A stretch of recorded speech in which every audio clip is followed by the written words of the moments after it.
Hi, so today I'm going to show you nice to have accessories for the Insta360 One R. First, I'm going to share with you what Insta360 setup I have. I have Insta360 One R, the 1-inch edition. Basically, I just skipped the 4K entirely and went for the 1-inch sensor because I think I eventually will upgrade to the 1-inch sensor. So I purchased the dual lens 360 mod separately, I think less than $200 US. It still comes with the lens cap, so most of the stores that I asked about, they didn't know that it did. Even the box doesn't say that it has this included, so in case you're also wondering, you don't need to buy it separately, it comes in the box. Okay, so we'll start with the protective gear. First is the half frame cage. The half frame cage, this is from a company called Sunny Life. This for me solves the problem with the 1-inch sensor being very difficult or taking some time to put in and out of the original. So of course it protects only half of the camera, but it has a very snug fit. It doesn't slide on and off very easily. When you look inside, there is some textured rubber at the front or back, whichever way you're looking at it, and also at the bottom. It has holes for the shutter button, for the power button, and for the micro SD card slot. So one problem that I have with it though is that this front panel shows in the footage when you are on the 360 mod. So some solution that I had for this is to enable the lens guard stitching when you're post-processing or when you're editing your 360 footage. Of course, you have to take note that you will lose some more of the view around the stitch line with this option. But for me, this trade-off is worth it for the convenience I get when I'm doing run and gun shoots. So the next one are these port or connector covers. If you have more than one lens mod, the connectors are going to be exposed. So for the 360, you have the workaround to reverse the lens cap and it somehow covers the lens port. But for the 4K mod or the 1-inch mod, you will need something like this. So it's a rubber cover that fits perfectly. It has all the cavities to fit the connectors like a puzzle, and it's kind of a similar concept to the rear lens cap that you would normally find on DSLR camera lenses. So the next one we have here is the 1-inch sensor lens cap. So it's the same material as the 360 lens cap. It seems a bit of an overkill because this is already a lens protector. But the thing is, this lens guard sticks out a lot, and if you damage it, Insta360 doesn't sell this separately. So you either have to live with it damaged or you have to go commando. Or maybe find something from a third party who sells. But so far in my case, I was not able to find such a thing.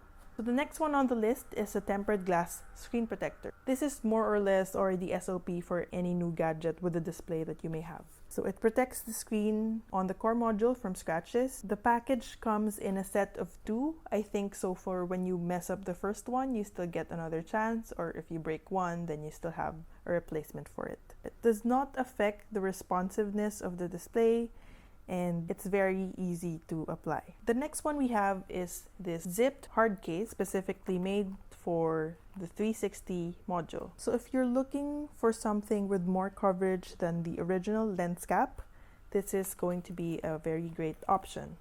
So it fits the shape of the 1R with cavities on both front and back for the 360 mod. So I think it's going to fit the 4K mod, but definitely does not fit the 1-inch. So it's nice to carry around when you need to quickly put down your 1R in those cases that you of course don't want to damage the lens on the back. So that's it for the protective. Now on to some mounting gear. So this one right here is the Ulanzi magnetic quick release adapter. So the original mount that goes on the original cage, it's clearly not intended for quick mount or dismount. So this magnetic quick release adapter frees you from having to screw and unscrew every time you need to switch to a different mounting gear. So it's a 3-piece set, and one goes onto the camera, and you get 2 options for the receiving end, either a GoPro mount or a 1/4-inch RED. It does add some weight and bulk to your gear, but I think the quick release feature that it adds is worth the trade-off. So I think it would be nice to put this on all of the mounting devices that you have, so that they're all cross-compatible. The next one is the ulanzi mini monopod/tripod. It's super compact. It extends up to this much, and there is an adjustable ball head with a standard knob for positioning. Just really nice to have in your camera gear. It's very nice to hold. It has also some rubber texture around the 1/4-inch thread to keep your camera snug in place. I wouldn't trust it in windy situations because of how lightweight it is, but for me, I used it in most cases that I just need it very low on the floor and not something that I would attach to the invisible selfie stick. The next one we have is the Insta360 vertical battery base. So it gives your 1R an entirely different look. It has a built-in 1/4-inch thread, but it doesn't come with a cage, so you need to purchase that separately. You'll notice it has a USB-C port and a provision for that door. This vertical battery base goes for around $50 US. So for that amount, you'd think that it comes with a very cheap plastic door, but it doesn't. That's what we have. So as much as it's very interesting to have a new look for your Insta360 1R in a vertical form, it comes with a lot of issues. The 1R with the 1-inch mod, it does detect the vertical battery and it changes the orientation of the viewfinder and the menus as long as you have the orientation lock disabled. So the thing is, in this orientation, it only shoots in 9:16 and it cannot be configured, at least as of the latest firmware version. So what is worse is with the 360 mod. If you turn on the display rotation, it rotates the icons and the menus, but the viewfinder will still be on its side. So it's no big deal.